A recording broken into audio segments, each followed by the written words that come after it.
परभणी आणि बीडची घटना अतिशय निंदनीय आहे। आम्ही निषेध व्यक्त करतो, परंतु विरोधी पक्षाने सुद्धा समजून घेतलं पाहिजे। ज्या वेळेस बदलापूरची घटना घडली, सुरुवातीला सुद्धा आरडाओरड केली सरकारच्या नावानं, आणि नंतर सुद्धा ज्यांचा एन्काउंटर झाला एखाद्या गुंडाचा पोलिसावर हमला केल्याच्या नंतर, तरी सुद्धा त्यांच्या बाजूने म्हणजे एक कुठली तरी भूमिका विरोधी पक्षाने घ्यावा असं माझं मत आहे। अध्यक्ष महोदय, दिनांक 10 डिसेंबर रोजी परभणी शहरात परमपूज्य डॉक्टर बाबासाहेब आंबेडकर यांच्या पुतळ्यासमोर असलेल्या प्रतिकात्मक संविधान पुस्तिकेची पोडतोड एका इसमाकडून झाल्याची घटना सर्वश्रुत आहे। सदर कृत्य करणाऱ्यास काही नागरिकांनी घटनास्थळी चोप दिला। स्थानिक पोलिसांनी माहिती कळल्याबरोबर पोलीस घटनास्थळी आले व त्यास ताब्यात घेऊन पुढील औषधोपचार करून दवाखान्यात सुद्धा दाखल केले। सदर आरोपी नंतर आमच्या नांदेड येथील शासकीय वैद्यकीय महाविद्यालयात दाखल केले।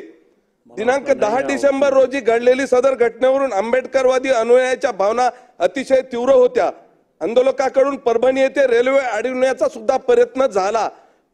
त्यामुळे पोलिसांनी त्याच दिवशी संध्याकाळी शांततेची बैठकीचे आयोजन सुद्धा केले। दुसऱ्या दिवशी म्हणजे 11 डिसेंबर रोजी परभणी शहर बंद व शहरात काही ठिकाणी रस्ता रोको व चक्काजाम आंदोलनाचे आयोजन केले होते। पोलिसांनी वाहतूक वळून खबरदारी घेऊन उपाययोजना केल्या होत्या। दुपारनंतर जिल्हाधिकारी यांना निवेदन देऊन सदरचा कार्यक्रम आटोपणार होता, परंतु सर्व काही सुरळीतपणे सुरू असताना अचानकपणे मार्केट मधील दुकानांचे बोर्ड, सीसीटीव्ही कॅमेरे, रस्त्यावरील मोटरसायकली व गाड्या यांचे नुकसान करण्यात आले व जाळपोळही करण्यात आली। अगदी जिल्हाधिकारी कार्यालयात घुसून फाईलची फेकाफेकी केली, फर्निचरची तोडफोड केली। नांदेड परिक्षेत्राचे आयजी शहाबजी उमाप यांनी परभणीकडे धाव घेऊन परिस्थिती हाताळली। या सर्व घटना अतिशय वेगवान घडल्या। आंबेडकर अनुयायी शांतपणे आपला निषेध व्यक्त करत असताना अशा प्रकारे कोणीतरी अज्ञात लोक तोंडाला काही कपडा बांधून जमावात सहभागी झाले व त्यांनीच सदरचे नुकसान केले अशा प्रकारची माहिती मिळत आहे। सदर लोक नेमके कोण होते याबाबत उच्चस्तरीय चौकशी व्हावी। नमूद प्रकरणात पुतळ्यासमोरील संविधानाच्या प्रतिकात्मक प्रतीची विटंबन करणारा इसम हा एकटा नसून त्यास कोणीतरी पुतळ्याजवळ मोटरसायकलवरून आणून सोडल्याची माहिती मिळते। या संदर्भात विटंबा करणाऱ्या इसमास पुतळ्याजवळ सोडणारा तो दुसरा माणूस कोण होता याचा शोध व्हावा। सदर कृत्य करणारा आरोपी हा मनोरुग्ण असल्याची माहिती मिळते, त्याबाबत त्याची वैद्यकीय मंडळाकडून तपासणी होऊन तो खरोखरच मनोरुग्ण आहे काय याची माहिती सभागृहाला आणि महाराष्ट्रातल्या सर्व जनतेला मिळावी।